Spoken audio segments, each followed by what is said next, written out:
CZMA classes में आपका स्वागत है। आज हम 6.1 एक्सरसाइज में क्वेश्चन नंबर 8वां करने जा रहे हैं।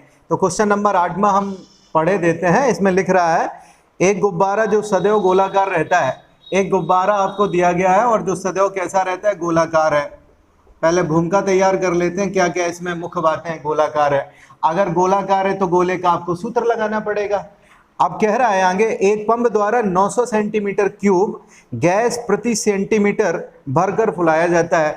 तो इसमें बात दे रखी है कि पंप से जब इसको फुलाया जाता है 900 सेंटीमीटर क्यूब प्रति सेकंड। आप समझ गए होंगे, अगर सेंटीमीटर क्यूब है इसका मतलब ये आपका आयतन हुआ। सेंटीमीटर स्क्वायर होता है तो इसका क्षेत्रफल मतलब निकालते।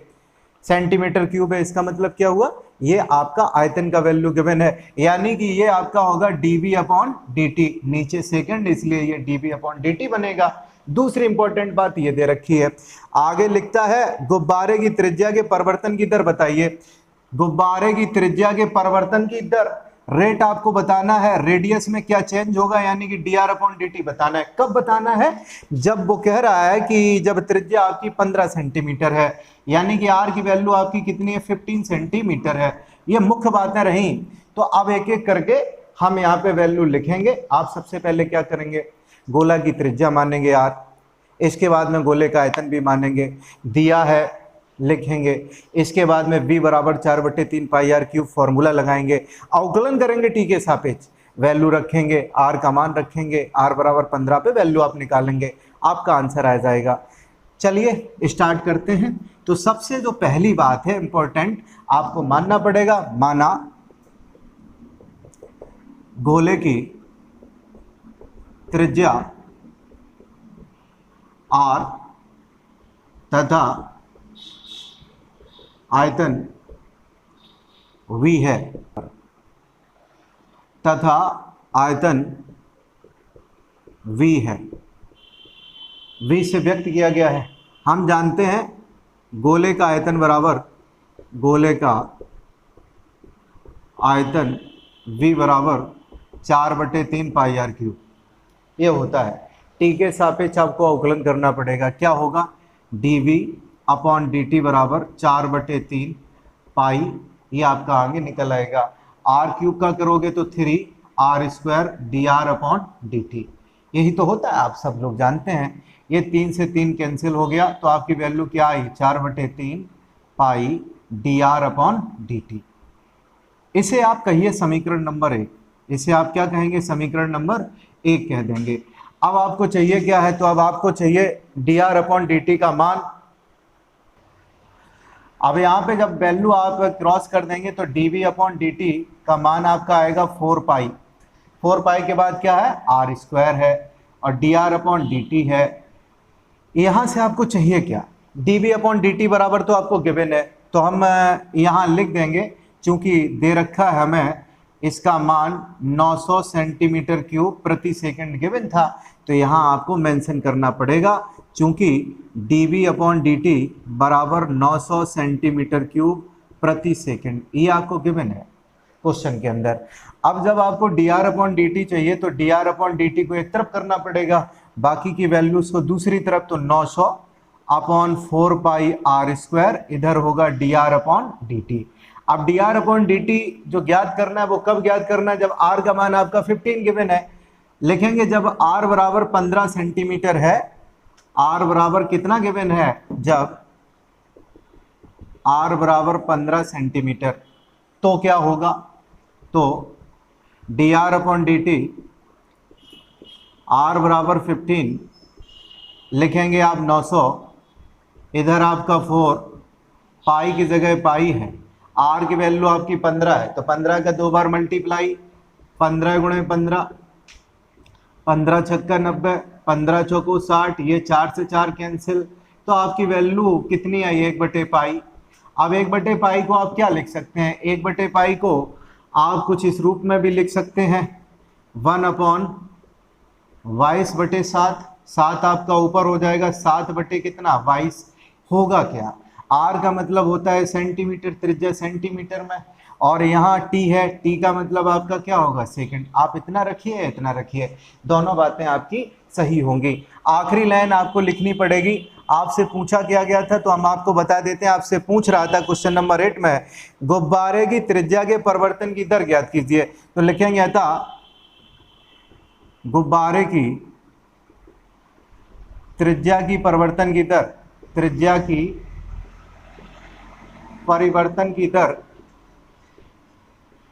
7/22 सेंटीमीटर प्रति। क्वेश्चन नंबर 9 आपका लिखा है। क्वेश्चन नंबर 9 में कह रखा है एक गुब्बारा जो सदैव गोलाकार रहता है, फिर से वही बात है, गोले का आपको फॉर्मूला लगाना पड़ेगा कि त्रिज्या परिवर्तनशील है, मतलब बदलती रहती है। त्रिज्या के सापेक्ष आयतन के परिवर्तन की दर ज्ञात कीजिए। बहुत इंपॉर्टेंट लाइन है, त्रिज्या के सापेक्ष आयतन के परिवर्तन की दर, इसका मतलब dv/dr ज्ञात करना है आपको। तेरी तो त्रिज्या आगे उसने लिखा है आपसे, वो कह क्या रहा है, उसने लिखा है कि त्रिज्या के सापेक्ष आयतन के परिवर्तन की दर बताइए। त्रिज्या के सापेक्ष आयतन के परिवर्तन की दर का मतलब dv/dr आपको ज्ञात करना है। समय के सापेक्ष अगर कहता तो dv/dt बताते। तो आप वही लिखेंगे, सबसे पहले क्या लिखेंगे, वही लिखेंगे, माना गोले की त्रिज्या r तथा आयतन को v से व्यक्त किया जाए। जब आयतन को v से व्यक्त किया जाएगा तो आप लिखेंगे गोले का आयतन v = 4/3 πr³, यही तो होगा। अब यहाँ पे आपको t के सापेक्ष अवकलन नहीं करवाना है, r के सापेक्ष करवाना है। r के सापेक्ष आप करवाइएगा और जैसे ही आप अवकलन कराएंगे तो ये हो जाएगा dv/dr बराबर 4/3 पाई के स्थान पर पाई, ये आपका होगा 3r²। अब कौन सी वैल्यू दे रखी है उसने r की, आगे वो लिखता है कि त्रिज्या के सापेक्ष आयतन के परिवर्तन की दर ज्ञात कीजिए। जब त्रिज्या 10 सेंटीमीटर है, 10 सेंटीमीटर त्रिज्या है, तब बताइए। तो लिखेंगे जब त्रिज्या 10 सेंटीमीटर है, जब त्रिज्या 10 सेंटीमीटर है तब होगा क्या, बेहद आसान है, आप लिखेंगे dv/dr r = 10 सेंटीमीटर। अब आप यहाँ पे 3 से 3 को क्रॉस करेंगे, 4 पाई, r की वैल्यू आपकी कितनी है, 10 है, तो इसका मतलब स्क्वायर करेंगे तो 100 आएगा। तो इसका जो मान होगा वो आपका होगा 400 पाई। यही आपका प्रॉपर आंसर रहने वाला है। एक्सरसाइज 6.1 में क्वेश्चन नंबर 4 करने जा रहे हैं। इसमें लिखा एक परिवर्तनशील घन का किनारा 3 सेंटीमीटर प्रति सेकंड की दर से बढ़ रहा है। घन का आयतन किस दर से बढ़ रहा है जबकि किनारा 10 सेंटीमीटर लंबा हो, मतलब घन की भुजा आपकी 10 सेंटीमीटर है और आपसे पूछ रहा है रेट क्या चेंज होगा वॉल्यूम में। तो आपकी दो चीजें यहाँ गिवन है। पहला, घन के किनारे में परिवर्तन गिवन है, तो आपको सबसे पहले घन की भुजा माननी पड़ेगी। आखिरकार आपने भुजा नहीं मानी तो आप नहीं लिख पाएंगे कि घन का आयतन कितना है। तो सबसे पहले आप करेंगे क्या, इस प्रश्न में आपको आयतन बताना है। एक बात तो ये रही, आयतन में परिवर्तन आपको ज्ञात करना है और घन के किनारा मतलब भुजा में परिवर्तन दे रखा है। तो आप मानेंगे सबसे पहले घन की भुजा। हमने माना घन की भुजा x है। अगर घन की भुजा x है तो घन का आयतन क्या होगा, घन का आयतन को v से व्यक्त करते हैं, वॉल्यूम आपका क्या होगा, भुजा पे घाते 3, भुजा आपकी x है तो भुजा पे घाते 3। आपको चाहिए क्या, तो आपको चाहिए dv/dt, क्योंकि आयतन में परिवर्तन चाहिए। तो इसका मतलब आपको करना क्या पड़ेगा, आपको करना पड़ेगा इसका अवकलन किसके सापेक्ष करना पड़ेगा, t के सापेक्ष। कहाँ से पता चला, तो सेंटीमीटर प्रति सेकंड से ये बात पता चलती है। तो आपको करना पड़ेगा t के सापेक्ष अवकलन।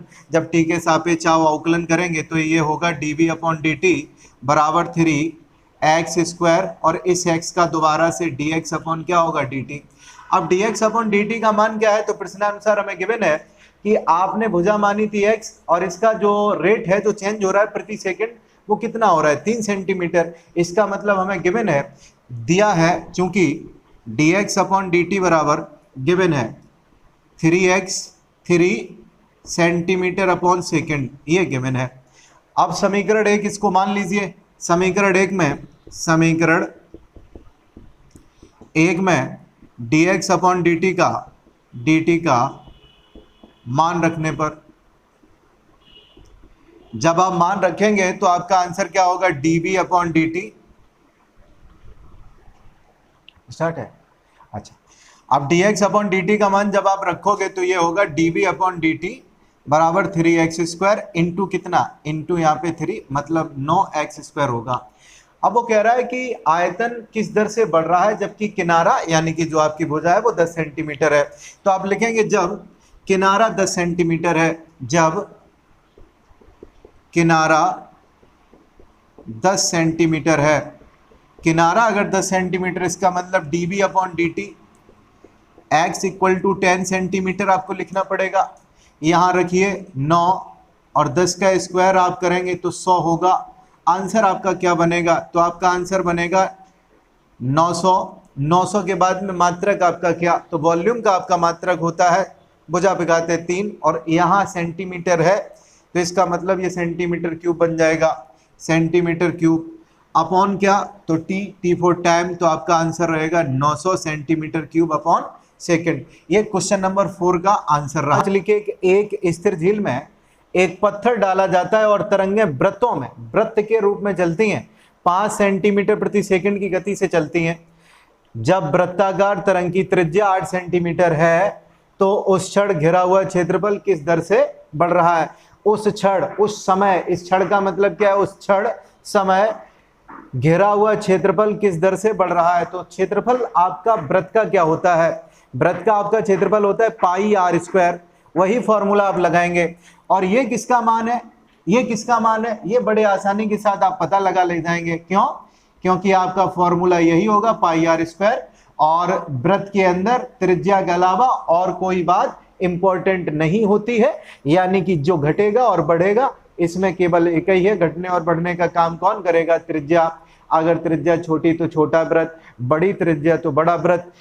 आप सबसे पहले तो मानेंगे कि त्रिज्या आपकी है कितनी, तो सबसे पहले मानेंगे वृत्ताकार तरंग की, माना वृत्ताकार तरंग की त्रिज्या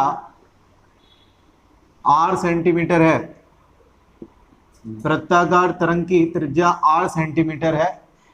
अब लिखेंगे वृत्ताकार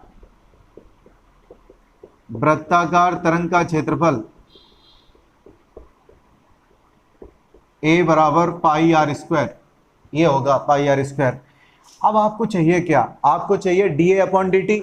अब dA अपॉन dt अगर चाहिए तो करेंगे क्या, t के सापेक्ष अवकलन। कैसे पता लगा, तो ये सेकंड लिखा है ना नीचे, इसलिए t के सापेक्ष अवकलन आपका होगा dA अपॉन dt बराबर 2, आपका आगे आ जाएगा तो 2 पाई r, और r का फिर से आप करेंगे तो ये आपका बनेगा dr अपॉन dt।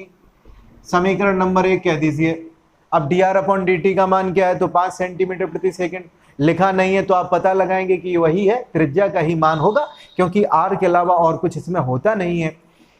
अब आप लिख देंगे, चूंकि हम लिखेंगे दिया है dr अपॉन dt बराबर 5 सेंटीमीटर अपॉन सेकंड, ये गिवन है। समीकरण 1 में dr अपॉन dt का मान रखने पर, समीकरण 1 में dr अपॉन dt का मान रखने पर, जैसे ही आप मान रखेंगे तो आपकी वैल्यू क्या होगी, तो आपकी वैल्यू कुछ इस प्रकार से बनेगी, dA अपॉन dt बराबर 2 पाई r, इसका मान आपका 5 है तो ये आपका होगा कितना, 10 हो जाएगा पाई r। अब इसके बाद में आपसे कह रखा है कि वृत्ताकार तरंग की त्रिज्या 8 सेंटीमीटर, उस समय क्षेत्रफल में क्या परिवर्तन होगा। क्षेत्रफल में परिवर्तन तो इतना होगा, लेकिन उसने कहा है कि आपकी त्रिज्या 8 सेंटीमीटर हो तब क्या होगा, तो आप लिखेंगे जब त्रिज्या 8 सेंटीमीटर है तब क्षेत्रफल में परिवर्तन देख लेंगे। लिखेंगे अगली जो लाइन हम लिखेंगे वो ये होगी, जब तरंग की त्रिज्या 8 सेंटीमीटर है तो क्षेत्रफल में परिवर्तन। आप अगर इतनी भाषा नहीं लिखना चाहते तो मत लिखिए, तब भी बात समझ में आ जानी चाहिए। dA अपॉन dt आर बराबर क्या 8 सेंटीमीटर। यहाँ आर का मान रख दीजिए तो 10 पाई इंटू 8, वैल्यू आपकी आएगी 80 पाई। ए का मतलब एरिया, एरिया का मात्रक वर्ग सेंटीमीटर, वर्ग मीटर कुछ ऐसे होते हैं, सेंटीमीटर में क्वेश्चन है इसलिए सेंटीमीटर स्क्वायर प्रति सेकंड, इस टी का मतलब ये हो गया। ये रहा आपका क्वेश्चन नंबर 5 का आंसर। और आपका छठवां गिवन है, एक वृत्त की त्रिज्या 0.7 सेंटीमीटर प्रति सेकंड की दर से बढ़ रही है, इसकी परिधि की वृद्धि ज्ञात कीजिए। परिधि पूछ रहा है, पेरीमीटर आपसे पूछ रहा है।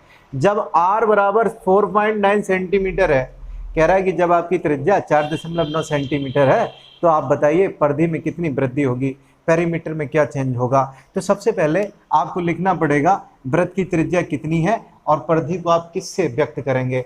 तो लिखेंगे परिधि को व्यक्त करने के तरीके, कोई सरकमफ्रेंस लेता है यानी कि c, और कोई आपका p लेता है पेरीमीटर। तो आप जिससे भी लिखना चाहें, जिससे भी संकेत अक्षर दिखाना चाहें, इसका मतलब होगा सरकमफ्रेंस, वो भी वही होता है पेरीमीटर। आप जिसे भी लिखना चाहें लिख दीजिए। लिखेंगे माना वृत्त की त्रिज्या, वृत्त की त्रिज्या स्मॉल r है तथा परिधि को, वृत्त की परिधि को, वृत्त की परिधि को c से व्यक्त करेंगे, c से व्यक्त करेंगे। अब जब c से आप व्यक्त करेंगे तो लिखेंगे वृत्त की परिधि, वृत्त की परिधि c बराबर 2 पाई r, यही तो फॉर्मूला होगा। आप अच्छे से जानते हैं किसके सापेक्ष अवकलन होने वाला है, तो यहाँ सेकंड लिखा है, इसका मतलब t के सापेक्ष कराइए। अब जब अवकलन आप कराएंगे तो ये होगा dc अपॉन dt बराबर 2 पाई r का क्या, r का क्या, r का क्या होगा, तो आप अच्छे से जान पाए r का 1, लेकिन फिर से r का आप कराएंगे, r का क्या होगा dr अपॉन dt होगा। यहाँ पे आपका क्या होगा dr अपॉन dt होगा, r का जो मान होगा। अब प्रश्नानुसार r की वैल्यू हमें गिवन है, प्रश्नानुसार dr अपॉन dt की वैल्यू हमें गिवन है, dr upon dt equal to 0.7 centimetre upon second. ये समीकरण 1 है, लिख देंगे समीकरण 1 में, समीकरण 1 में dr अपॉन dt का मान रखने पर, जैसे ही आप dr अपॉन dt का मान रखेंगे तो आपका वैल्यू ये बनेगा, क्या बनेगा, dc अपॉन dt बराबर 2 पाई, r की जगह वैल्यू लिखेंगे 0.7 हमने लिख दिया। इसको मल्टीप्लाई करेंगे तो ये आएगा 1.4 पाई, 1.4 क्या पाई आएगा। अब इसमें आपसे पूछा है कि जब r की वैल्यू आपकी कितनी है 4.9 है, पहुँच करोगे, यहाँ आपको लिखना पड़ेगा सेंटीमीटर प्रति सेकंड। आप कहेंगे कि r का मान अप्लाई आपने क्यों नहीं किया, अप्लाई इसलिए नहीं कर पाए क्योंकि r यहाँ पे है ही नहीं। अगर क्षेत्रफल पूछता तो r की वैल्यू आपको अच्छा। क्वेश्चन नंबर 7 में लिखा है, एक आयत की लंबाई x से रिप्रेजेंट किया है, 5 सेंटीमीटर प्रति मिनट की दर से घट रही है, डिक्रीज हो रही है, और चौड़ाई y है 4 सेंटीमीटर प्रति मिनट की दर से इंक्रीज हो रही है, बढ़ रही है। जब x बराबर 8 और y बराबर 6 सेंटीमीटर है, तब इसने दो मान आपसे पूछे हैं, पहला आयत का परिमाप और दूसरा आयत के क्षेत्रफल में परिवर्तन की दर को ज्ञात कीजिए। परिवर्तन की दर, और नीचे आपका मिनट लिखा है, मिनट का मतलब आप समझ गए, टी के सापेक्ष आपको क्या करना पड़ेगा, अवकलन करना पड़ेगा। सबसे पहले आप मानेंगे क्या, तो आप मानेंगे क्या, उसने गिवन किया है लंबाई x है और इसके बाद में चौड़ाई आपका क्या है p है। परिमाप को आप किससे लिखेंगे, तो p से आप व्यक्त कर दीजिए। लिखेंगे आयत को, आयत के परिमाप को p से, परिमाप को p से, तथा आयत के क्षेत्रफल को a से व्यक्त करने पर, ये आपको लिखना पड़ेगा कि आप p से किसको दिखाएंगे, a को किससे दिखाएंगे। अब अगली बात जो हमारी होगी वो ये होगी, आयत का आयत का परिमाप कितना होता है। तो आयत के परिमाप को आप जानते हैं 2, लंबाई प्लस चौड़ाई। लंबाई आपकी कितनी है x, चौड़ाई आपकी कितनी है तो भाई लिख दीजिए, और परिमाप को आप p से व्यक्त कर दीजिए। अब आपको करना क्या पड़ेगा, अब आपको करना पड़ेगा इसका t के सापेक्ष में अवकलन। क्या होगा तो ये होगा dp अपॉन dt, 2 के स्थान पर 2, x का आपका होगा dx अपॉन dt, y का आपका होगा dy अपॉन dt। अब dx अपॉन dt का मान क्या है, dy अपॉन dt का मान बिल्कुल आसान है, प्रश्नानुसार dx अपॉन dt का मान क्या है, तो x जो लंबाई है 5 सेंटीमीटर प्रति मिनट की दर से घट रही है तो आप माइनस लगाएं, माइनस के 5 सेंटीमीटर अपॉन सेकेंड, यहाँ लिख दिया हमने। इसके बाद में dy अपॉन dt का मान क्या होगा, तो dy अपॉन dt का मान यही देख लेते हैं, क्या होगा dy अपॉन dt, चौड़ाई y है, 4 सेंटीमीटर प्रति मिनट की दर से बढ़ रही है, इसका मतलब पॉजिटिव रखिए, 4 सेंटीमीटर प्रति मिनट, लिख दीजिए दोनों बातें। इसे अगर हम समीकरण नंबर 1 कह दें तो आपको लिखना पड़ेगा समीकरण 1 में dx अपॉन dt तथा dy अपॉन dt के मान रखने पर, तो जब आप मान रखेंगे यहाँ मिनट कर लीजिए, सेंटीमीटर प्रति मिनट, इसमें जब आप वैल्यू रखेंगे तो याद रखिए क्या होगा, dp upon dt equal to 2, dx आपका पहले था ये -5, dy आपका कितना है 4 है, इसको जब आप लेस करेंगे तो माइनस का 1 आएगा, इसका मतलब ये माइनस का 2 क्या, तो p पेरीमीटर हमेशा सेंटीमीटर में लिखा जाएगा, अपॉन यहाँ मिनट है तो आप मिनट लिख दीजिए, सेंटीमीटर अपॉन मिनट। इसका मतलब क्या, तो आप कहेंगे परिमाप -2 सेंटीमीटर प्रति मिनट, या फिर ऐसे लिखिए 2 सेंटीमीटर प्रति मिनट की दर से घट रहा है। माइनस चिन्ह क्या बताएगा, घटने को बताएगा माइनस चिन्ह। अब इसके बाद में हम लोग क्षेत्रफल को देख लेते हैं। अब क्षेत्रफल आपका क्या है, तो आयत के क्षेत्रफल में परिवर्तन बताइए। तो आयत के क्षेत्रफल का आपका फॉर्मूला कितना है, तो आयत का क्षेत्रफल आपका होता है ए बराबर एरिया ए फॉर एरिया, लंबाई गुणे चौड़ाई। लंबाई का मतलब क्या, लंबाई का मतलब आपका x है, इसके स्थान पे आप x लिखेंगे।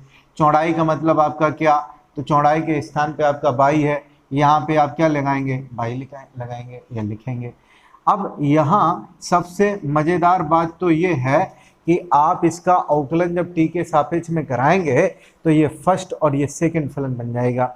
फर्स्ट और सेकंड फलन आपको लगाना पड़ेगा, क्या होगा, D A upon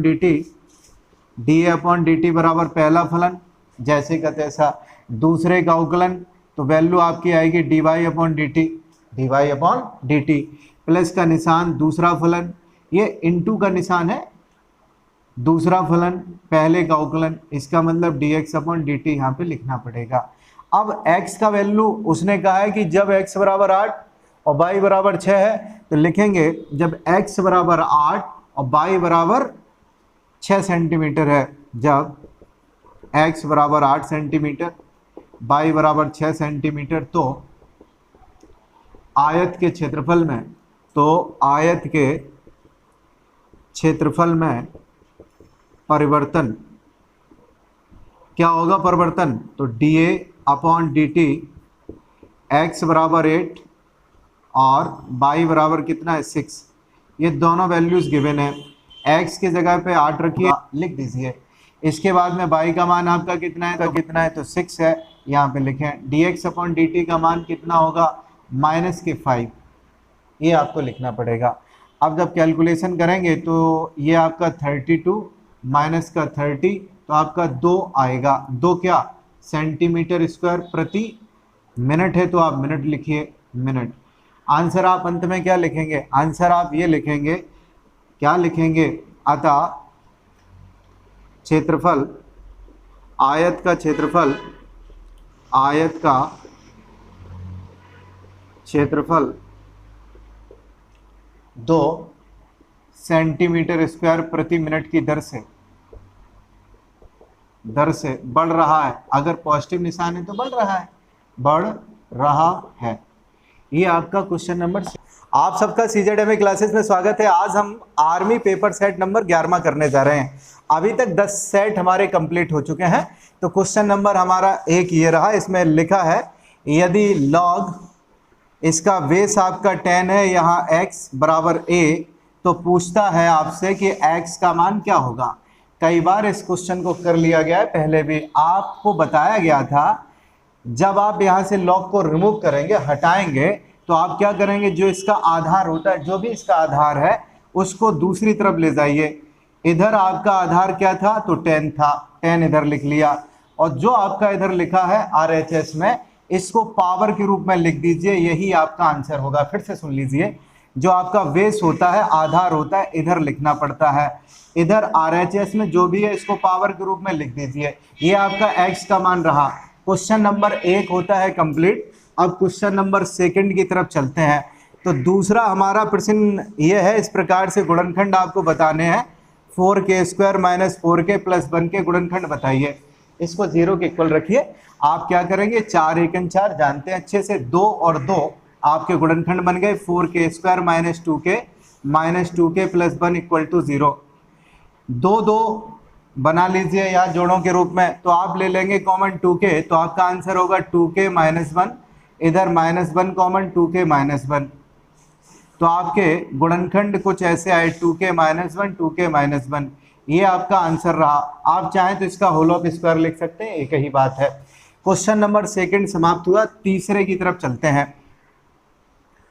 question number 3 हमको एक श्रेणी दे रखी है, 125 है, 64 है, 27 है, यहाँ 8 है। आप अच्छे से जान पाए कि 5 का क्यूब, ये 4 का क्यूब आपका, ये 27 है, 3 का क्यूब, ये आपका 2 का क्यूब। इसका मतलब यहाँ आपका क्या होने वाला है, 1 का क्यूब। मतलब आप 1 यहाँ पे फिलअप करेंगे, 1 होगा इसका आंसर। अब इसके बाद में 4th नंबर जो हमारा क्वेश्चन है, लिखा है एक चतुर्भुज के 3 न्यून कोण हैं और प्रत्येक 40 डिग्री है, तो चौथा कोण बताइए। आपसे लिखा है कि 3 कोण जो है 80-80 डिग्री के हैं। इसका मतलब तीनों कोणों का योग आपका कितना हो गया, 240। और जो चौथा कोण आपसे पूछ रहा है, इसको हमने x मान लिया। और आप अच्छे से जानते हैं कि इन चारों कोणों का जो योग होता है आपका, वो 360 होता है। x बराबर वैल्यू क्या होगी, 360 में से आप लेस कर देंगे 240, तो आपकी वैल्यू बचेगी 120 डिग्री। यही आपका प्रॉपर आंसर रहेगा क्वेश्चन नंबर 4 का। अब क्वेश्चन नंबर 5 की तरफ चलते हैं। तो 5वां प्रश्न हमारा ये है, आपको जोड़ना है। कुछ इस प्रकार से बात लिखी है, 1 7 यहाँ कम होता हुआ चला गया है। क्या करेंगे, कितनी बार है, तो 4 बार है। 7 चौको 28, 8 लिख देंगे, 2 हासिल हो गया। 7 7 14 7 21, 21 और 2 कितना हो गया, 23 हो गया। 23 का मतलब फिर से 2 हासिल है। यहाँ तीसरे नंबर पे आ जाइए, 14 14 और 2 16, 16 मतलब 6 हासिल, आपका 1 रहेगा। 7 और 1 कितना हो गया, 8 हो गया। तो 86 38 इसका आंसर रहेगा। क्वेश्चन नंबर 6 के ऊपर अब बातचीत कर लेते हैं। क्वेश्चन नंबर 6वां हमारा लिखता है, एक आयताकार मैदान की परिधि ज्ञात कीजिए, जिसकी एक भुजा आपकी दे रखी है 40 और दूसरी भुजा है 10। यानी कि लेंथ आपको 40 हो सकता है, लेंथ रही हो, या फिर आपकी ब्रेड्थ हो यानी कि चौड़ाई। एक 40 है तो दूसरी आपकी 10 है। पेरीमीटर बताना है आयत का, तो आयत का परिमाप होता कितना, आयत का परिमाप बराबर 2 लंबाई प्लस चौड़ाई, ये होता है 2। L और B को जोड़िए तो आपका 50 आएगा। 50 का 2 में गुणा करिए तो आपका आंसर 100 सेंटीमीटर रहेगा। क्वेश्चन नंबर अब आपका है 7वां, रेलगाड़ी से संबंधित है। इसमें उसने लिखा है, एक रेलगाड़ी 36 किलोमीटर प्रति घंटे की रफ्तार से चल रही है। एक खंबे को पार करने में 25 सेकंड लगाती है, तो रेलगाड़ी की लंबाई मीटर में बताइए। आप बहुत अच्छे से जानते हैं, अगर कोई रेलगाड़ी पार करती है खंबे को, किसी खंबे को पार करे, पेड़ को पार करे या मानव को पार करे, तो इसमें एक ही कंसेप्ट होता है। इसमें जो दूरी लिखनी पड़ती है, वो रेलगाड़ी की जो भी लंबाई होती है वही आपको दूरी के स्थान पे लिखना पड़ता है। ये आपका खंबा रहा। अगर ये आपका खंबा है तो ये पार कब कर पाएगी, जब रेलगाड़ी अपने बराबर डिस्टेंस कवर करेगी तब पार कर पाएगी। तो आपको गिवन है, फॉर्मूला आप अच्छे से जानते हैं, चाल बराबर दूरी बटे समय। तो चलने का काम कौन करेगी, तो ट्रेन करेगी। तो चाल उसकी है कितनी, 36 किलोमीटर प्रति घंटा। लिख रहा है कि गाड़ी की लंबाई बताइए, तो हमें पता नहीं है, यानी कि डी होगी। और इस तरफ लिखा है 25 सेकंड लगते हैं। सबसे पहले आप करेंगे क्या, इस किलोमीटर प्रति घंटा को चेंज करेंगे। कैसे आप चेंज करेंगे, तो 5/18 का मल्टीप्लाई आपको करना पड़ेगा। यहीं पे हम मल्टीप्लाई कर देते हैं 5/18 का, ये मीटर प्रति सेकंड आपका बन गया। सेकंड से सेकंड कैंसिल, 18 दूना आपका 36 हो गया, ये 25 है, 5 दूना 10 यानी कि 250 मीटर। ये रही आपकी ट्रेन की लंबाई। अब क्वेश्चन नंबर 8वां हमसे लिखा है, उसमें लिखा है 25 टोकरी, यानी कि जो वर्क है आपका वो 25 है, 35 दिनों में तैयार करती है। तो फॉर्मूला आपका होता है MDH/W। जो काम है वो काम आपका कितना है, 25 टोकरी बना रही है स्मिता, और कितने दिन लेती है, 35 दिन लेती है। काम जो होता है उसे आप नीचे लिखिए। इसके बाद में लिखा है 110 टोकरी के लिए, यानी कि अगर काम 110 टोकरी बनाना हो तो कितने दिन लगेंगे, ये आपसे पूछा गया है।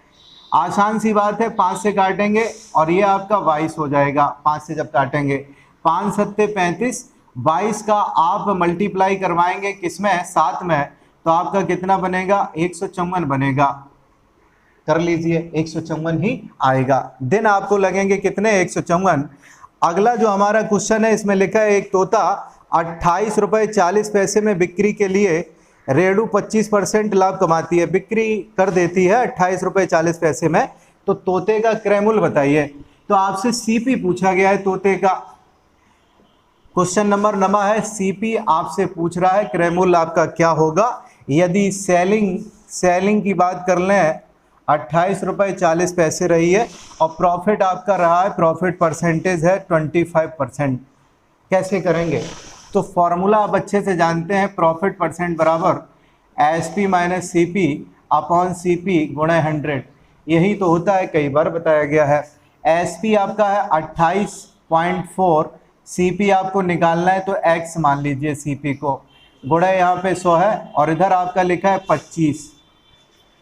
आप क्या करेंगे, इस 25 से इस 100 को काटेंगे, आपका 4 आएगा। इधर आपका x बना रहेगा, 4 का मल्टीप्लाई कराइए तो माइनस के 4x, 4 चौको 16 हो गया, चरवट 32 हो गया, 32 और 1 33, और इसके बाद में 3, 4 दूना 8, 8 और 1 8 और 3 आपका कितना हो गया, 11 हो गया। अब आप क्या करेंगे, अब आप पक्षांतर कर लेंगे, तो ये आपका बनेगा कितना, 5x = 113.6। 0.6 को आप हटा दीजिए, पॉइंट जो है हटा दीजिए, अपॉन में 10 लिख दीजिए। इधर आपका कितना है, 5 है, मल्टीप्लाई आप करवा दीजिए, आपका आंसर हो जाएगा। बड़ी आसानी के साथ हम कह देंगे 5 का जब आप भाग लगाएंगे, 5 दूना आपका हो गया कितना, 10 हो गया, यहाँ 1 बचेगी, 5 दूना 10, 5 सत्ते 35, दशमलव आप लगा देंगे, और 5 दूना 10, अपॉन में आपका कितना है, तो 10 है। आप अगली लाइन क्या करेंगे, तो आप इस 10 को हटाएंगे, जब 10 को हटाएंगे, एक अंक और आपका दशमलव का खिसकेगा, तो आपका आंसर आने वाला है 22 रुपया 72 पैसे। ये होगा आपका CP। अब क्वेश्चन नंबर 9 के बाद में आपका 10वां जो प्रश्न है वो कुछ इस प्रकार से कह रहा है, 4 क्रमागत पूर्णांकों का योग आपका 266 है। क्रमागत है तो पहला आप मान लीजिए पूर्णांक x है, और इसमें एक ऐड करेंगे तो x + 1 होगा अगला, फिर x + 2 होगा, और इसके बाद में x + 3 होगा। कह रहा है कि सभी का योग 266 है। इन सब का जब आप योग कर देंगे तो इसका वैल्यू आपका 266 है, तो जब ऐड करेंगे तो ये आपका 4x आएगा। 3 2 5 और 1 कितना हो गया, इसको जब ऐड करेंगे तो कितना हो जाएगा, 6 होगा, = 266। तो 4x बराबर आपकी वैल्यू आएगी 260। x बराबर आपका क्या होगा, तो 4 से जब काटेंगे 6 बार ये जाएगा, और 4 पंचे 20 हो गया। आपसे पूछा क्या गया है, तो पहला पूर्णांक आपने x माना था, तो आपसे यही पूछा गया था, 65 आंसर हो जाएगा। अब क्वेश्चन नंबर 41 आपका है, सरल करना है। इसमें सरल करना है, लिख रहा है कि 3 - 5 + 2 × 3 + 5 - 2।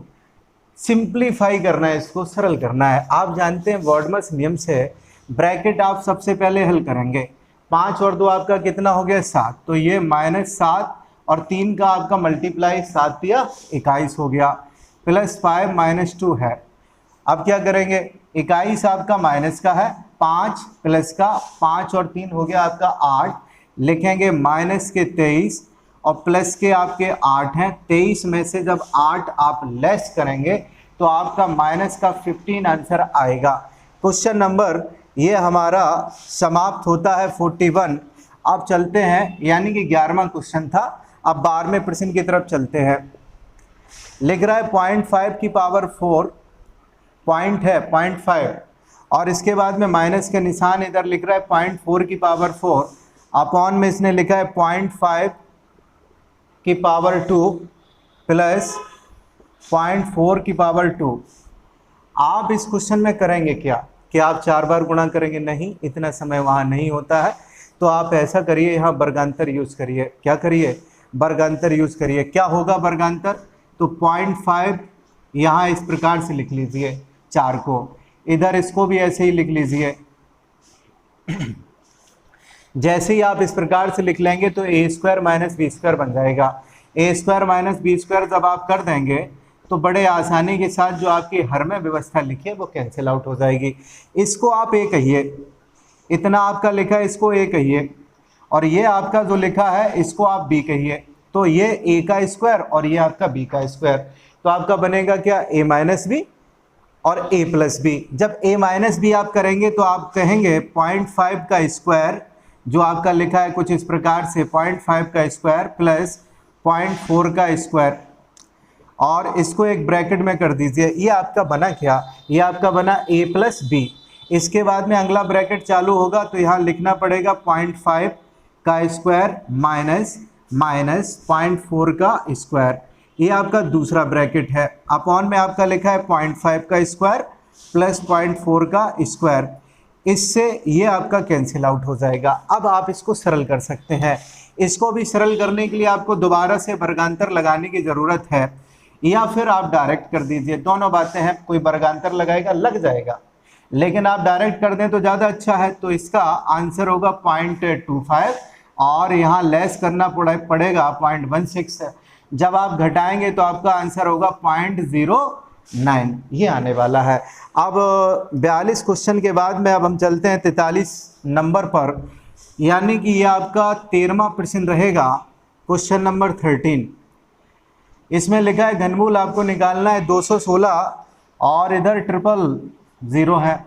अगर यहाँ घनमूल ना होता तो वर्गमूल होता तो बड़े आसानी के साथ 2-2 के जोड़े बनाते, लेकिन यहाँ घनमूल है तो आप किस प्रकार से लिखेंगे? लिखने का क्या तरीका रहेगा? तो 6 गुणे 6 गुणे 6, इधर 10 गुणे 10 गुणे 10 आप कर देंगे। 3-3 के जोड़े आपको बनाने पड़ेंगे, तो आपका आंसर 6 गुणे 10 मतलब 60 होने वाला है। अब क्वेश्चन नंबर 14वें की तरफ चलते हैं। तो ये आपका प्रश्न रहा, x का मान बताना है और अनुपात के रूप में वैल्यूज इसने दे रखी हैं 8:9, x अनुपात आपका 18, x का मान बताइए। ये तो बिल्कुल आसान है, इसको आप बराबर समझ के चलिए। ये क्या है? ये बराबर का निशान है, लगा लिया। इधर आप करेंगे 8/9, इधर आपका है x/18, 9 दूना 18 कर दिया हमने। x बराबर वैल्यू 8 दूना आपका हो गया 16। ये क्वेश्चन नंबर 14वां समाप्त होता है। अब 15वें की तरफ चलते हैं। अंडर रूट में व्यवस्थाएं लिखी हैं, ऑप्शन के हिसाब से चलना पड़ेगा। यहाँ 60 लिखा है, इसके बाद में इसने लिखा है 15 माइनस अंडर रूट 135 बराबर अंडर रूट x। तो आपको बताना पड़ेगा x का मान क्या है। बहुत आसान सी बात है, x का मान आपको बताना है।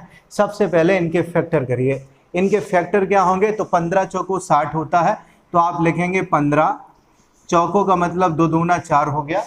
इसके बाद में आपका ये कितना रहा? तो ये आपका 15 है, और ये 15 निम्मा 135 होता है। 15 गुणे 3 गुणे 3 बराबर अंडर रूट x। अब आप देखेंगे कि सभी में एक फैक्टर कॉमन है, under root 15 under root 15 under root 15। तो इसमें होगा क्या? देखिए और समझिए। यहाँ से आपका 2 बाहर आ जाएगा, तो 2√15 लिख सकते हैं। फिर आपका है अंडर रूट 15, यहाँ आपका है 3 अंडर रूट 15 बराबर अंडर रूट x। ये 2 अंडर रूट 15 और ये 1 अंडर रूट 15 दोनों प्लस के हैं, ऐड हो जाएंगे, यानी कि ये आपका बनेगा कितना?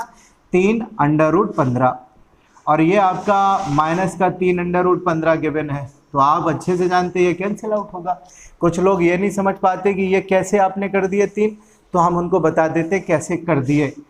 यहाँ आप अच्छे से देख पाए कि √15 आपका कॉमन है, ले लिया आपने।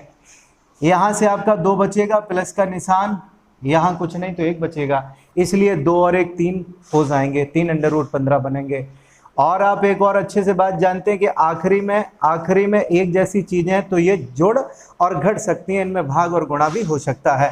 अब क्वेश्चन नंबर जो 15 था, इसका आंसर क्या बनेगा? तो ये आपका वैल्यू 0 √x, तो x का वैल्यू भी आपका 0 ही रहेगा, x बराबर 0। इस तरीके से आर्मी सेट नंबर आपका 11वां जो था, ये सेट नंबर 11 जो था वो समाप्त होता है।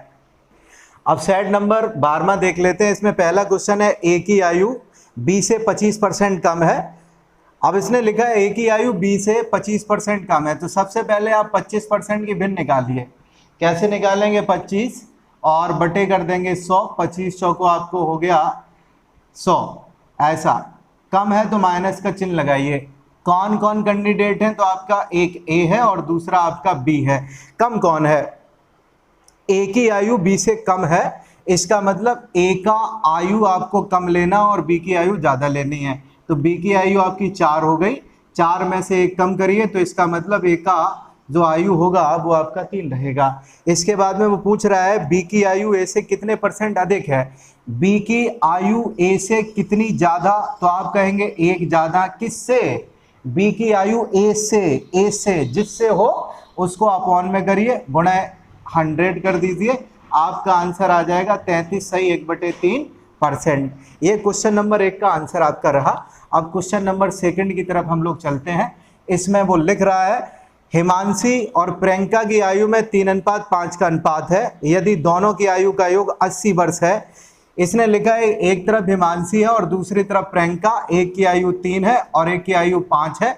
अब वो कह रहा है कि दोनों की आयु का योग यानी कि 3 और 5 मिलकर आपका 8 हो गया। 8 = 80 है, 8 बराबर 80, तो 1 बराबर वैल्यू आपकी कितनी रहेगी? तो 10 वर्ष रहेगी। अब इसके बाद कहता है 10 वर्ष बाद हिमांशी की आयु तथा प्रियंका की आयु बताइए। तो हिमांशी की वर्तमान आयु आपकी कितनी है? ये आपकी वर्तमान आयु, तो 1 बराबर जब 3 तो 3 बराबर आपका कितना होगा? 30 हो जाएगा। ये किसकी उम्र रही? तो ये हिमांशी की उम्र रही। इसके बाद में अगर बात करें प्रियंका की, तो प्रियंका आपकी 5, 1 बराबर 10 तो 5 बराबर आपका कितना हो जाएगा? ये 50 वर्ष हो जाएगा। 10 साल बाद क्या होगा? 10 साल बाद इन दोनों की उम्रें 10-10 साल बढ़ जाएंगी। तो 10 वर्ष बाद यहाँ लिखेंगे 10 वर्ष बाद हिमांशी आपकी हो जाएगी 30 में 10 जोड़ेंगे तो 30 + 10 बराबर 40 वर्ष। और प्रियंका की अगर बात करेंगे तो 50 + 10 बराबर वैल्यू आपकी होगी 60 वर्ष। ये आपके आंसर रहे क्वेश्चन नंबर 2 के। कुछ नहीं था, हिमांशी प्रियंका 3:5 के अनुपात में इनकी आयु थी। इनकी आयु का योग 80 था, यानी कि आप जोड़ेंगे तो 8 बराबर 80, 1 बराबर आपका 10 हो गया। तो हिमांशी आपकी 3 यहाँ पे है, 3 यूनिट, तो 3 यूनिट में है, इसकी वैल्यू आपकी 30 हो जाएगी। प्रियंका की आपकी उम्र 50 होगी। 10 साल बाद दोनों की उम्रें बढ़ेंगी, इसका मतलब ये 30 से 40 साल और प्रियंका 50 में 10 ऐड करेंगे तो 60 साल की हो जाएगी। क्वेश्चन नंबर 2 के बाद में 3 की तरफ चलते हैं। तीसरा प्रश्न हमारा लिखा है, एक आपको सीरीज गिवन है 5 + 8 + 11, यहाँ 14 है और कह रहा है कि 22वें पद का योग बताइए। 22वें पद का योग तो आप अच्छे से जानते हैं, आप चेक करेंगे ये सीरीज आपकी कैसी है, एपी है या फिर जीपी है। एपी का मतलब होता है अर्थमेटिक प्रोग्रेशन यानी कि समांतर श्रेणी, और जीपी का मतलब होता है गुणोत्तर श्रेणी। अगर समान अंतर हैं आपके तो आप कहेंगे ये एपी है। 5 में आप ऐड करें 3 तो 8 बनेगा, 8 में 3 ऐड करें तो 11 बनेगा, 11 में 3 ऐड करें तो आपका 14 बनेगा। तो इसका मतलब ये आपकी सीरीज आपने तय कर ली, ये आपकी एपी है, समांतर श्रेणी है। अगर समांतर श्रेणी है तो इसमें फॉर्मूला आपका क्या होता है उसको बता देते हैं जल्दी से। ए बराबर आपकी वैल्यू 5 हो गई, पहला पद ए बोला जाता है। इनके 2 पदों के बीच में जो आपका अंतर है उसको हम लोग सार्वंतर बोलते हैं, वो आपका कितना है? तो 3 है। कौन से पद की बात कर रहे हैं? तो आपको बताना है 22वें पद के लिए। इनके बीच में किसका निशान लगाए? तो प्लस का। तो फॉर्मूला आपका क्या होगा? Sn बराबर n/2 2a + n - 1 × d। S का मतलब सम है, n पदों का जो सम, n के स्थान पे आपका कितना है? तो 22 है। a का वैल्यू पता, इसके बाद में आपको वैल्यू पता है डी का, सभी को आप पुटअप करिए, वैल्यू को रखिए। n बराबर 22, 22/2 का मतलब 11 होगा, 22/2 का मतलब 11 होगा। एक ही स्थान पे आपका 5 है तो 5 दूना 10 हो गया। n-1 मतलब 22 - 1 21 होगा, 21 में 3 का गुणा तो 63 होगा। वैल्यू आपकी ये हो गई 73, 11 से मल्टीप्लाई करिए, 11 तिया 33, 11 सत्ते 77, 77 और 3 आपका कितना हो गया, 80 हो गया। ये आपका 803 आंसर रहा क्वेश्चन नंबर तीसरे का। इसके बाद में क्वेश्चन नंबर आपका चौथा है। चौथे प्रश्न में आपको गुणनखंड बताने हैं। लिख रहा है 5x² - 32x + 12। करेंगे क्या आप, तो 12 और 5 के ऐसे गुणनखंड आपको करने हैं जिससे 32 आपका बन जाए। 12 का मतलब 2 दूना 4 तिया 12 और इधर 5 करेंगे तो होगा क्या, 5 तिया 15, 15 दूनी 30 और 30 और 2 आपको मिलके बनाने हैं कितने, 32 बनाने हैं। आप इसको इस प्रकार से लिखेंगे। अभी आपको बताया था, क्या बताया था, आपने करने हैं 30। 30 का मतलब आपका हो गया 2 दूना 4 तिया 12 और इधर क्या होगा 5 होगा ये वाला, तो 5 तिया 15, 15 दूना 30। इधर लिखेंगे 30x माइनस का 2x प्लस का 12। इस प्रकार से आपको लिखने हैं। यहाँ से वैल्यू कॉमन होगी आपकी कितनी, तो यहाँ वैल्यू आपकी कॉमन होगी कितनी, 5x कॉमन ले लीजिए। बचेगा क्या, तो x - 6 बचेगा। माइनस का 2 कॉमन ले लीजिए, x - 6 बचेगा, x - 6 और एक ब्रैकेट में 5x - 2। ये आपके गुणनखंड रहेंगे। क्वेश्चन नंबर आपका समाप्त होता है चौथा। इसके बाद में क्वेश्चन नंबर हम लोग चलते हैं सीधे 5वें की तरफ। तो क्वेश्चन नंबर 5वां आपका लिखा है, एक समबाहु त्रिभुज का परिमाप आपका 18 है और इसके बाद में क्षेत्रफल आपको बताना है। तो समबाहु त्रिभुज में होता क्या है खास, इसको पहले जान लीजिए। ये आपका समबाहु त्रिभुज रहा और समबाहु त्रिभुज में सभी भुजाएं आपकी बराबर होती हैं। मान लीजिए ये ए है तो ये सभी भुजाएं इसकी तीनों बराबर होंगी। अब परिमाप का मतलब होता है सभी चारों तरफ की माप। जब चारों तरफ की आप माप करेंगे तो तीनों भुजाओं का योग आपका 3a होगा और इक्वल टू आपके 18 के हो जाएगा। a बराबर यानी कि भुजा a बराबर वैल्यू आपकी 6 आई। इसका फॉर्मूला होता है समबाहु त्रिभुज का क्षेत्रफल जो होता है, एरिया जो होता है √3/4 गुणे भुजा स्क्वायर। भुजा आपकी कितनी है, 6 है, तो 6 गुणे 6 कर दीजिए। 2 दूना 4, 2 ती 6 और ये 2 ती 6, 3 तिया 9 √3। अगर सेंटीमीटर में तो सेंटीमीटर आप स्क्वायर कर लिखिए, यहाँ वर्ग सेंटीमीटर आपका आंसर होगा। क्वेश्चन नंबर 5वां आपका होता है कंप्लीट। अब छठे प्रश्न की तरफ चलते हैं। इसमें लिख रहा है एक आयत की लंबाई चौड़ाई से 3 गुना अधिक व 6 मीटर कम है, जिसका परिमाप 148 मीटर है, तो लंबाई एवं चौड़ाई ज्ञात कीजिए। लेंथ और इधर रही आपकी ब्रेड्थ। आपने मान लिया ये आपका x है, इसमें लिखा है कि लंबाई चौड़ाई से 3 गुना, तो चौड़ाई से 3 गुना मतलब अगर ये x है तो ये आपका 3x हो गया। 3 गुने से 6 कम है तो 3x - 6 कर दीजिए। परिमाप का आप फॉर्मूला जानते हैं 2 L प्लस आप b कर देंगे तो 2 के स्थान पे 2, L का मान आपका कितना, तो L का मान आपका होगा 3x - x लिख दीजिए प्लस x कर दीजिए। इधर आपका है 148, 2 से काटिए, 2 सत्ते 14, 2 चौको 8, 4x और माइनस के 6 इधर आप करेंगे तो यह 80 हो जाएगा। -6 इधर 80 बनेगा। और इधर आपका है 4x, x बराबर आपकी वैल्यू कितनी आई 20। अब वो पूछता क्या है, वो पूछता है बताइए लंबाई एवं चौड़ाई बताइए। तो चौड़ाई आपकी कितनी है, चौड़ाई आपकी कितनी है x, तो इसका मतलब ये आपकी चौड़ाई रही। लंबाई की अगर बात कर लें तो लंबाई आपकी क्या होगी, तो 3x का मतलब 20 या 60 - 6 आप करेंगे तो इसका मतलब ये आपकी 54 सेंटीमीटर रहेगी लेंथ। क्वेश्चन नंबर 6 होता है कंप्लीट। अब 7 की तरफ चलते हैं। तो प्रश्न संख्या हमारी 7वीं लिखिए कि एक गोलाकार गुब्बारा जिसमें हवा भरने से इसकी त्रिज्या 2 गुनी हो जाती है, इसका आयतन व भुजा कितनी गुना बढ़ जाएगी, आयतन कितना गुना बढ़ जाएगा। देखिए किस प्रकार से करेंगे। सबसे पहले लिखेंगे कि शुरुआत में त्रिज्या हमारी r है, इनिशियल प्रारंभ में मान लेंगे त्रिज्या हमारी कितनी है, 1 है, 1 सेंटीमीटर मान लेते हैं। अब दुगना तिगुना तो तभी कर पाएंगे जब आपको पता है कि पहले त्रिज्या कितनी थी। तो मान ली हमने 1 से कैलकुलेशन आसान होगी। तो प्रारंभिक आपका आयतन कितना हो जाएगा, गोलाकार है तो 4/3 पाई r क्यूब, 1 का क्यूब करिए तो वैल्यू आपकी आएगी 4/3 पाई। अब अंतिम की अगर बात करें तो आर, वो कहता है कि आर को दुगना कर दिया जाए, त्रिज्या दुगनी कर दी जाए। तो आर बराबर जब आप 2 कर देंगे तो वॉल्यूम आपका कितना हो जाएगा, 4/3 पाई 2, 2 का क्यूब, तो 2 का क्यूब आपका कितना होगा, 8 होगा। अब देख लीजिए 4/3 पाई इसका कितने गुना है, तो आपको साफ साफ दिख रहा होगा ये इसका 8 गुना है, क्योंकि इन दोनों में यही कॉमन है। अब बचा कितना आपका 8 गुना, ये आपका 8 गुना आंसर प्रॉपर इसका रहने वाला है। अब 8 नंबर प्रश्न की तरफ आते हैं, 7 हो चुके हैं कंप्लीट। 8 नंबर पे लिखा है x² - 13x + 42 = 0। 7 × 42, 7 और 6 13 हो गया। x² - 7x - 6x + 42 = 0। x common लीजिए, x - 7 - 6, यहाँ कॉमन x - 7, आपका आंसर होगा x - 7 x - 6, ये आपका आंसर हो जाएगा क्वेश्चन नंबर 8 का। अब 9वें प्रश्न की तरफ चलते हैं। तो क्वेश्चन नंबर 9 हमारा लिख रहा है कि tan थीटा बराबर, उसने गिवन किया है tan थीटा बराबर 12/13। आपसे पूछता है sin theta plus cos theta, sin theta plus cos theta बटे cos थीटा माइनस के sin थीटा, ये पूछता है आपसे। आखिरकार साइन की वैल्यू क्या होगी, तो tan थीटा बराबर आपका फॉर्मूला होता है sin थीटा बटे cos थीटा, ये होता है फॉर्मूला tan थीटा बराबर।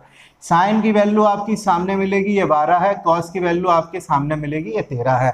तो साइन की वैल्यू आपकी 12, cos की वैल्यू 13, cos थीटा बराबर 13 - 12, तो ये आपका जोड़ के 25, 25/1 का मतलब 25 ही होता है। क्वेश्चन संख्या हमारी 10 कंप्लीट होती है। अब 11वें की तरफ हम लोग चलते हैं। तो क्वेश्चन नंबर हमारा 11वां है, एक 60 मीटर लंबे 6 मीटर चौड़े बरामदे को ढकने के लिए 10 डेसीमीटर गुणा 9 डेसीमीटर के कितने पत्थर लगाने पड़ेंगे। सबसे पहले आप करेंगे क्या, सबसे पहले आपको एरिया बताना पड़ेगा कहाँ आपको पत्थर लगवाने हैं। तो पत्थर हमें लगवाने हैं 60 मीटर गुणा 6 मीटर लंबे, चौड़ा जो बरामदा है 60 मीटर लंबा है, 6 मीटर चौड़ा है, इसका मतलब आपके पास में ये एरिया है। अब एक पत्थर की डायमेंशन क्या है, तो एक पत्थर की डायमेंशन है 10 डेसीमीटर, इसकी लेंथ है डेसीमीटर, और 9 डेसीमीटर आपका ये इसका क्या है, चौड़ाई है। ये सब आपको बनाने पड़ेंगे मीटर में। तो डेसी का मतलब आपका कितना होता है, तो 1/, करके लिखेंगे। यहाँ आपका जो मल्टीप्लाई होगा कुछ इस प्रकार से होगा, 60 गुणा 6, इसके बाद में यहाँ लिख रहा है 10 गुणा आपको 9, कितने लगेंगे पत्थर तो हमको ये पता नहीं है, अपॉन में आप 10-10 कर लेंगे मीटर बनाने के लिए, कर लिए। एक 0 से एक 0 आपकी कैंसिल हो गई। यहाँ 9 लिखा है तो 3 तिया 9, 3 दूना 6, 3 तिया 9, 3 दूना 6 इधर हो जाएगा। तो आपको आंसर बताना है तो कैसे आएगा, 2 दूना 4 और इधर 00 आप कर लेंगे। तो कितने पत्थर लगाने पड़ेंगे, आपका आंसर हो जाएगा 400। ये अपॉन 10 आपको समझ में आ जाने चाहिए, डेसी लिखा है, डेसी का मतलब होता है 1/10, इसलिए हमने यहाँ पे 10 लिखा है अपॉन में। तो आपका आंसर होगा 400। अब क्वेश्चन संख्या 12वें की तरफ चलते हैं। तो 12वें में लिखा है यदि दो संख्याओं का योग 97 है, तो दोनों संख्याएं हमने मान ली x और y है, इनका योग 97 है, अंतर आपका 37 है, तो दोनों का अंतर हमने कर दिया 37 है। इसको काट दीजिए, इनको जोड़ दीजिए, तो आपका यहाँ पे कितना होगा, 134 होगा। कर दिया हमने। x बराबर 6 और 7 यानी कि 67 आ जाएगा। x बराबर 67, उनका गुणनफल पूछ रहा है, 67 वैल्यू आप यहाँ पे पुटअप कर दीजिए, यानी कि y का मान आपका होगा 97, यहाँ 97 माइनस आपको y करना है, यानी कि 67 करने हैं, तो वैल्यू आपकी कितनी आएगी, तो यहाँ पे 30 आ जाएगी। अब इन दोनों का गुणनखंड यानी गुणनफल करना है, x इंटू वाई करना है, 67 × 30 कितना होगा, 3 सत्ते 21 हो गया, 2 3 18, 18 और 2 कितना हो गया 20, यानी कि 20-10 इसका आंसर रहेगा। क्वेश्चन नंबर 13वें की तरफ चलते हैं। इसमें लिखा है एक व्यापारी सामान का दाम 20% लागत से अधिक लिखता है, वह ग्राहक को कितनी छूट देता है और 8% का लाभ कमाता है। छूट का परसेंटेज बताइए। क्रय मूल्य से वो 20% अधिक अंकित करता है, यानी कि क्रय मूल्य आपका 100 है, तो इसका मतलब इसने अंकित कितना किया, मार्क आपने इसका आइटम किया है 120 का। अब वो कहता है कि 8% की छूट देता है, 8% का लाभ कमाता है, तो बताइए छूट कितनी दी। 8% का लाभ, प्रॉफिट 8% का, इसका मतलब वो सेल कर रहा है आपका 108 में, 100 रुपया खरीद मूल्य, 20% ज़्यादा अंकित कर दिया, मार्किंग उसने की है 120 रुपए की। इसके बाद में कह रहा है कि 8% उसने प्रॉफिट कमाया। प्रॉफिट कमाया इसका मतलब सेलिंग प्राइस उसका 108 है। कितनी छूट दी? 120 की मोहर लगाई, इसके बाद में 108 का बेचा, इसका मतलब उसने 12 रुपए छोड़ दिए। अब छोड़ेगा किस पे? तो छोड़ेगा ना अंकित मूल्य पर, जिसकी मोहर है उसी के ऊपर छोड़ेगा। तो 12/120 गुणा 100 कर दीजिए, 10 ये कैंसिल, 12 से 12 कैंसिल, तो आपका आंसर कितना आएगा? 10% की उसने छूट दी, यानी कि डिस्काउंट आपका है कितना? 10%। क्वेश्चन नंबर अब 14वें की तरफ चलते हैं। सेकंड लास्ट हमारा इस क्वेश्चन है सेट नंबर 12 का। लिखता है a + b = 9 और इसके बाद में ए बी बराबर आपका 20। तो बताइए a² + b² बराबर व्हाट? क्या होगा? कुछ नहीं है, बहुत आसान है। ए की वैल्यू आपको लिखनी पड़ेगी, आपको ए की वैल्यू 5 और बी की वैल्यू आप 4 मान लीजिए। 5 और 4 9, वैलिड दोनों इक्वेशन है। तो 5 का स्क्वायर 25, 4 का स्क्वायर 16, जब आप जोड़ेंगे तो इसका आंसर 41 रहेगा। तो इसका आंसर आपका कितना हो गया? 41। क्या किया हमने? 20 के गुणनखंड कर लिए 5 और 4। अब 5 और 4 यहाँ पे पुटअप कर दीजिए, 9 बन रहा है। तो कह देंगे ए का वैल्यू 5, बी का वैल्यू 4 हो सकता है। ऐसा भी हो सकता है ए का वैल्यू 4 रहे, बी का 5, लेकिन आंसर के ऊपर कोई फर्क नहीं पड़ेगा। अंतिम प्रश्न सेट नंबर 12 का ये रहा आपके सामने। लिखता है कि n भुजाओं वाले बहुभुज में कितने विकर्ण होते हैं? इसका फॉर्मूला याद रखिए। फॉर्मूला होता है विकर्णों की संख्या बराबर n(n-3/2। ये आपका आंसर है क्वेश्चन नंबर 15 का। इस तरीके से सेट नंबर 15 कंप्लीट।